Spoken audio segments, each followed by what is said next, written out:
भाई ऊपर उन पदों से शुरू करते हैं जो हैवी वेट पद होते हैं। जैसे राष्ट्रीय महामंत्री संगठन बीएल संतोष जी हैं, वही रहेंगे, वही रहे। उसके बाद राष्ट्रीय महामंत्रियों की बारी आती है। ये है ना कोर, कोर तो महामंत्री होता है, कोर। तो ये 8 नाम हैं, जिनमें से केवल 2 नाम रिपीट हुए हैं, विनोद तावड़े और सुनील बंसल जी का। बाकी ये 6 नाम आए हैं। इनमें सबसे चर्चित नाम है स्मृति ईरानी जी का, जो 2024 के इलेक्शन हारने के बाद बाहर हुई थी टीम से। अब उनको महामंत्री बनाया गया है। उत्तर प्रदेश से वो आ रही हैं। विप्लव कुमार देव त्रिपुरा से, सतीश पूनिया राजस्थान से, गजेंद्र पटेल मध्य प्रदेश से, हरीश द्विवेदी उत्तर प्रदेश से, संजय भाटिया हरियाणा से। आपने भी कहा कि मेन कोर यही है। तो मुझे बताइए फिर इसमें क्या चीज, मतलब स्मृति जी की तो बात हो गई, और क्या खास दिखता है? मेन कोर मतलब बीजेपी चलाने के लिहाज से अगर आप कहें तो बीजेपी के चलाते हैं मुख्यतः राष्ट्रीय महामंत्री ही। कभी कभी कुछ केसेस ऐसे होते हैं जिसमें राष्ट्रीय उपाध्यक्ष को भी किसी राज्य का प्रभार दे दिया जाता है। जैसे राधा मोहन सिंह को उत्तर प्रदेश का प्रभार दिया गया था पहले, मोतिहारी वाले सांसद को। माथुर जी को मिला हुआ। हाँ, लेकिन कुछ केसेस में होते हैं मोटे तौर पर महामंत्रियों की ही ये जिम्मेदारी रहती है, और कोई महामंत्री ऐसा आपको नहीं मिलेगा जिसके पास किसी राज्य की जिम्मेदारी ना हो। तो काम तो मुख्यतः उनका रहता है। इस लिस्ट के हिसाब से अगर आप देखें तो, क्योंकि अगले साल उत्तर प्रदेश में चुनाव होना है, तो उस पर नजरें थी कि भाई उत्तर प्रदेश से किसको आप दे रहे हैं। तो एक तो स्मृति ईरानी, आप उनको उसी कोटे से लें क्योंकि वहीं से वो सांसद बनी है, फिर चुनाव पिछला हारी। फिर से पार्टी के हिसाब से अगर आप देखें तो भले ही वो चुनाव सौरभ हार गई, लेकिन पार्टी में उनकी उपयोगिता में रत्ती भर उस पर फर्क नहीं पड़ा। जिन राज्यों में भी विधानसभा चुनाव हुए, बहुत एक्सटेंसिव कैंपेन के लिए वहाँ पर उनको लेकर जाया जाता था। किसी भी राज्य का उदाहरण आप उठाकर देखें, बिहार, महाराष्ट्र, बंगाल, कहीं भी आप, तो बहुत ऐसा नहीं होता कि गई और 1 दिन का कार्यक्रम करके आ गई, 2 दिन का कार्यक्रम करके आ गई। बहुत एक्सटेंसिव टूर इनके होते हैं वो पार्टी की तरफ से। और दूसरा, वो इस चीज़ को बहुत स्ट्रिक्टली फॉलो करती हैं कि अगर पार्टी की तरफ से कुछ आ गया तो वो उनके लिए फिर फाइनल वर्ड है। जैसे जो काम वो करती है, जैसे फिर से सीरियल वगैरह जो कर रही हैं, तो उसका शेड्यूल वो इस लिहाज से तय करती हैं और पार्टी से पूछ कर तय करती हैं कि इस बीच में मेरी कोई ज़रूरत तो नहीं। प्राथमिकता पार्टी का काम। प्राथमिकता पार्टी का काम। यूनाइटेड नेशन वगैरह के भी कार्यक्रम में जैसे वो जब जाती हैं वहाँ पे, तो यहाँ पार्टी से पूछ कर ही उन सारी चीज़ें। एक चीज़ क्लियर कर दी, जैसे इस लिस्ट में इनके नाम के आगे राज्य लिखा है जहाँ से आते हैं, ये प्रभार नहीं है ना? नहीं, अभी प्रभार इनको दिए जाएंगे। बिल्कुल प्रभार आगे दिए जाएंगे। ये तो उस राज्य से आते हैं, और इतना तय है कि जिस राज्य से आप आते हैं वहाँ के प्रभारी आप नहीं होंगे। ये भी क्लियर हो गया।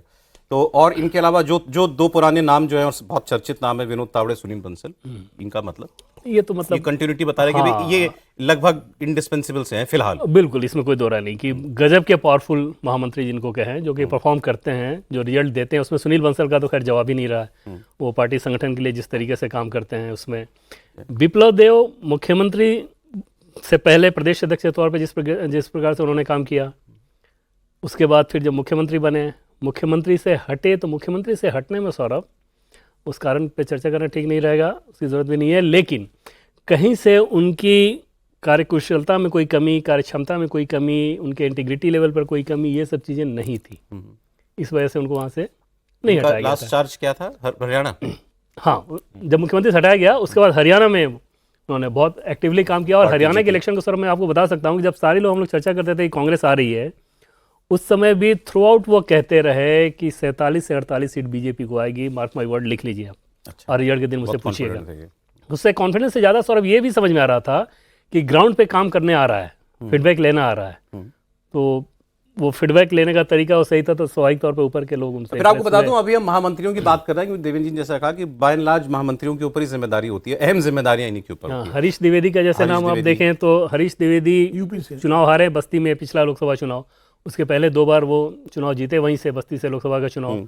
1991 से वो विद्यार्थी 17-18 साल की उम्र में रहे होंगे, तब विद्यार्थी परिषद के संपर्क में आ गए थे, बस्ती लोकल लेवल पर, फिर गोरखपुर मंडल में, फिर बीजेपी युवा मोर्चा में, फिर एक बार विधायक का टिकट दिया गया जिसमें वो चुनाव हारे थे, फिर 14 में लोकसभा का टिकट दिया गया, जीते, 19 का दिए, और बिहार प्रभारी, सह प्रभारी, असम में प्रभारी, और अभी उनको राजस्थान में भी लोकल बड़ी जो इलेक्शन होने हैं वहाँ के प्रभारी वहाँ भेजा दिया गया था। तो ब्राह्मण संगठन के आदमी। हाँ, और ब्राह्मण फेस हैं, तो यूपी में आप समझ सकते हैं ब्राह्मण फेस। सतीश पूनिया, गजेंद्र पटेल, संजय भाटिया।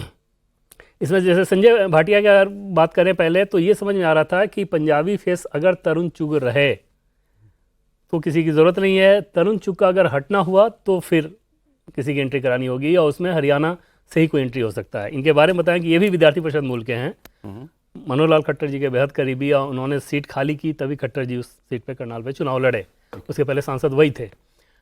इनकी बात कर लें पूनिया जी की, तो जाट चेहरे हैं सौरभ, और मुख्यतः ये संगठन में काम करते हैं। चुनावी राजनीति में उनकी अपनी सफलता अच्छी नहीं रही है, खूब चुनाव हार जाते हैं वो, और जहाँ चुनाव हार जाते हैं फिर वो सीट बदल के कहीं और चले जाते हैं। राजस्थान के अध्यक्ष राजस्थान में, हाँ, राजस्थान के अध्यक्ष भी रहे। लेकिन हरियाणा में इन्होंने भी अच्छा काम किया था, और इनको ये उन नेताओं में से हैं, जैसे कुछ दिन पहले मैं इनसे कहा था कि सरकार जब बनेगी तो जाट फेस के तौर पे आपके नाम पे, बोले नहीं, मुझे संगठन में ही काम करना है और संगठन में ही मुझे रखा भी जाएगा।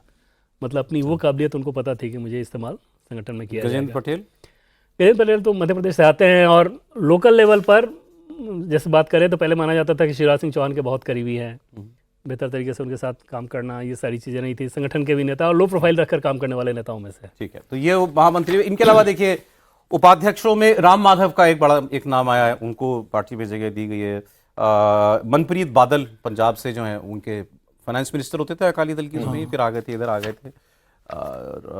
बैजंत पांडा, वसुंधरा राजे सिंधिया और तीरथ सिंह रावत, ये कुछ मनप्रीत कांग्रेस में भी रहे हैं। मनप्रीत कैप्टन की मिनिस्ट्री में मंत्री रहे हैं, हाँ, कांग्रेस में भी रहे। जी जी जी, फिर अपनी पार्टी भी बनाई थी इन्होंने। हाँ। पंजाब में तो भी लोगों की जरूरत है बीजेपी को। राष्ट्रीय मंत्रियों में जो दो नाम स्टैंड आउट कर रहे हैं, एक संदीप पाठक का जो सांसद बन राज्यसभा के हैं, जो इधर आए आम आदमी पार्टी से, इनको राष्ट्रीय मंत्री बनाया गया। और रोहन गुप्ता, ये जो कांग्रेस में थे और ये अच्छा बैकग्राउंड काम बहुत अच्छा करते हैं ये, तो उनको लाया गया है। कोषाध्यक्ष में पीयूष गोयल जी कोषाध्यक्ष बनाए गए हैं, वो बड़े हैवीवेट मंत्री भी हैं।